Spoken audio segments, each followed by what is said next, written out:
Welcome to the Deep Dive. We're here to take complex information, the stuff usually buried in market reports, and break it down into real, usable intelligence. And today, we are tackling a big one. It's a major psychological hurdle for almost every potential buyer out there. The property that's been sitting, listed for what feels like a really long time. You're scrolling listings, right?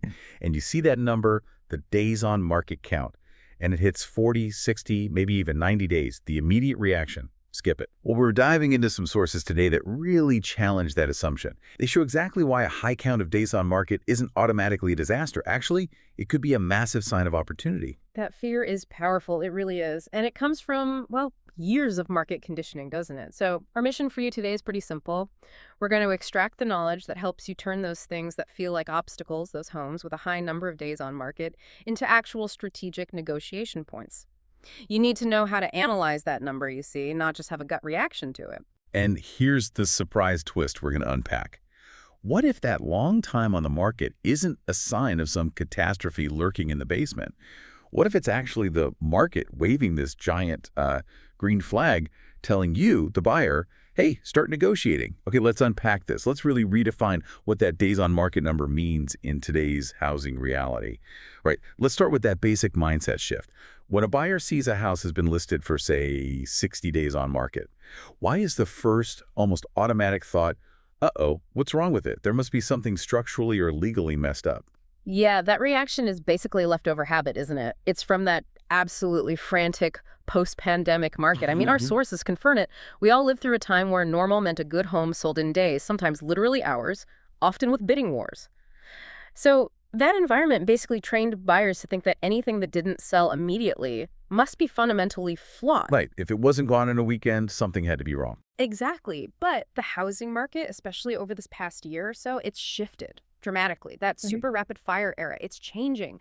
We've got these elevated interest rates, and they're fundamentally changing affordability. That means buyers are just forced to be slower, much more selective, more methodical. And look, when transactions slow down across the board because of financing costs, the average days on market naturally gets longer for every house. So, a listing duration of 60 days today, it just isn't the same automatic red flag, that sign of fatal trouble that it might have seemed like when interest rates were, half what they are now. That is such a crucial piece of context we all need to absorb.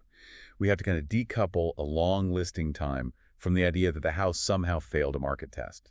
The longer days on market period now, it simply reflects a slower overall market speed driven mostly by financing costs.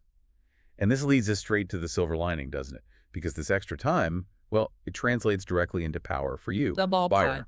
Yeah, for the informed buyer, the patient one, a home that's been sitting for a bit, it's actually ripe for a strategic advantage. It completely flips that leverage dynamic that was just, missing a few years back. Exactly. Think about it. When a home's been listed for, let's say, 75 days on market, we need to consider the seller's psychological journey. Okay, so 75 days ago, they got their agent's pricing advice, probably based on, hopes and maybe some comparable sales data that's already a bit out of date now. By this point, they've likely paid maybe 2 mortgage payments on a house that might be vacant. They've probably had several open houses, maybe with lukewarm attendance. Their initial strong stance, it's likely starting to soften. You could almost feel the pressure building on their end. Right. And if the feedback the seller's been getting hasn't pointed to some huge structural problem, like the roof is basically fine, the foundation seems solid, but instead, the feedback is mostly that the price just isn't lining up with what it costs buyers to borrow money right now, well, then their expectations have to start aligning with the current market reality.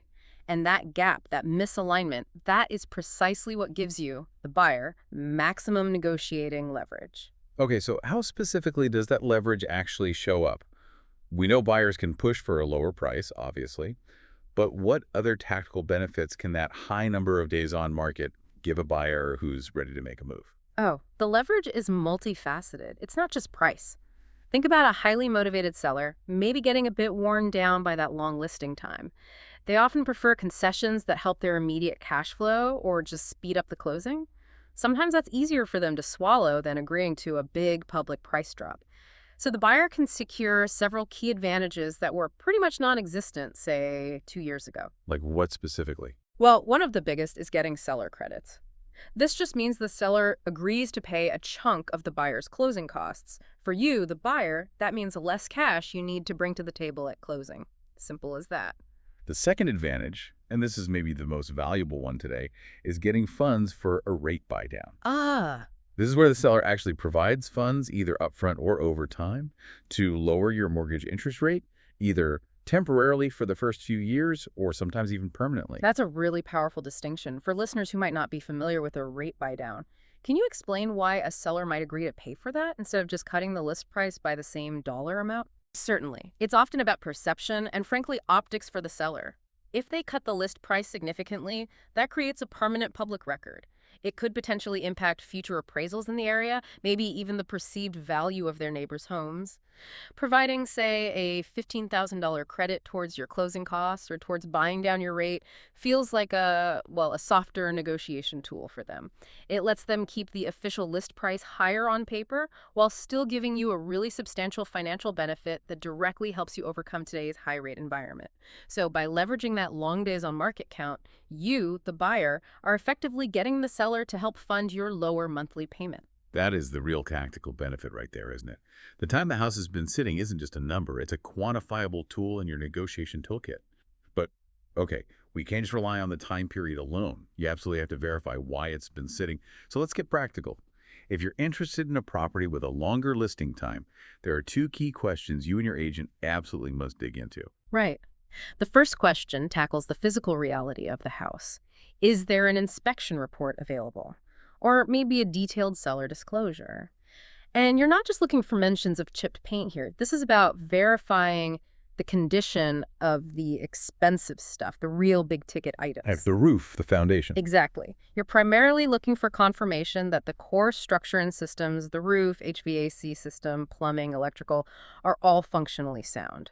Now, if the disclosure reveals, say, a 20-year-old water heater or some aging carpet, okay, those are often cosmetic things or at least predictable expenses. Those are points you can easily address in your negotiation. But if that report confirms the core systems are actually solid, then the reason the house is still on the market is almost certainly down to price, maybe condition or aesthetics, but likely not a fatal structural defect.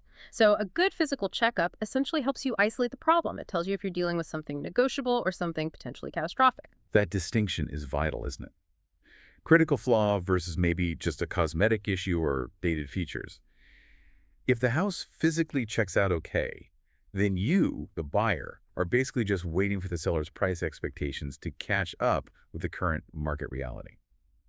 Okay, now for the second question. This one addresses the seller's current mindset, their motivation level. How much activity is the property currently getting? Understanding the trend of buyer interest is just as important as knowing the state of the roof, right? Absolutely. This is where you gauge if you're dealing with genuine seller motivation, maybe even desperation, versus just a stubborn seller who's kind of digging their heels in, waiting for the market to magically come back to their initial price. Think about it. If the listing had, say, 40 showings in the first 2 weeks it was listed, but in the last 40 days on market, it's only had maybe 2 showings, that downward trend signals a really clear cooling off. Momentum is huge in real estate. So a slowdown in showings is a big clue. It's a massive clue. When showings have slowed to just a trickle, and the seller's agent is probably calling them every week with, no real news, no offers, the seller's motivation tends to increase dramatically. At that point, you, as a potential buyer stepping in, you're probably not fighting off a bunch of competitive bids. Instead, you're presenting that seller with a potential solution to what's becoming an increasingly expensive and frustrating problem for them. This cooling interest translates directly into substantial bargaining power for you. Power to ask for those closing credits we talked about, maybe more favorable move-out dates, or even to negotiate for specific items of personal property you might want. Okay, so it seems like we see two main types of listings that sit for a while. First, there's the house that's genuinely priced too high but is otherwise, pretty okay structurally. And second, there's the house that clearly needs repairs, maybe significant ones, but the seller is just refusing to budge on the price to compensate. How does a buyer figure out which type they're dealing with using the days on market and that inspection info? That's an excellent point. It's crucial to differentiate. So if the house has a long listing duration and the inspection report you get shows significant issues, let's say it needs a new roof soon, or the 25-year-old AC unit is on its last legs, but the asking price is still right at the top of the market for comparable homes, well, then you're likely dealing with a stubborn seller. That seller seems to believe their problems should become your problems without adjusting the price accordingly. That can be a tough negotiation. Right. You might want to tread carefully there. Exactly. However, if the listing duration is long, but the inspection comes back relatively clean, maybe it's just dated, needs cosmetic updates, and the price is maybe, say, $50,000 above recent similar closed sales, that's where you might have found a motivated seller who just needs a realistic offer, a nudge on price to align with the current market. The goal really is to try and avoid that stubborn seller who won't fix the leaky roof and won't lower the price, and instead focus your energy on the potentially motivated seller who will give you credits or negotiate because they just want the property off their books. Makes sense. So if the house physically checks out, structurally sound, and the lack of recent showing activity confirms the seller is likely engaging with the current slower market environment, then you, the buyer, are perfectly positioned. You're poised to secure a potentially highly favorable deal that balances not just the price but also the terms and maybe gets you those essential financial concessions like rate buydowns or closing cost credits. Ultimately, that property's days on market count. It's just one single data point. That's all it is. And it really needs to be reframed, especially in today's slower, interest rate-driven climate. We need to shift from seeing it as an immediate red flag of danger to seeing it as a potential green light to negotiate. Don't let those outdated habits from the frenzy of the past market scare you away from finding genuine value and leverage today. And that reframing, that analysis, that's really where professional expertise comes into play, isn't it? Our sources definitely highlight that true pros, good agents, they spend significant time analyzing local market trends. They can distinguish between, say, a neighborhood where 30 days on market is considered slow versus an area where maybe 60 days is actually the new normal now. That deep contextual knowledge helps them spot those hidden leverage points that maybe casual buyers who just see the big number and panic might miss entirely. So let's bring it back to you, the listener, the future buyer. What does all this really mean for you going forward? Well, if high interest rates are currently pushing sellers to give ground on price and offer credits because listings are taking longer to sell, think ahead a bit. What other expectations beyond just the money might buyers be able to negotiate for next year or the year after if this trend continues? We could be talking about a sustained shift in seller flexibility. Things like being firmer on repair timelines, having more power around contingency removals, maybe even dictating the closing schedule more favorably. Keep watching those days on market numbers. Don't see them just as a warning sign. See them as a direct indicator of how much more control, how many more options you might gain in the months and years to come. The longer things sit, generally, the more options open up for you.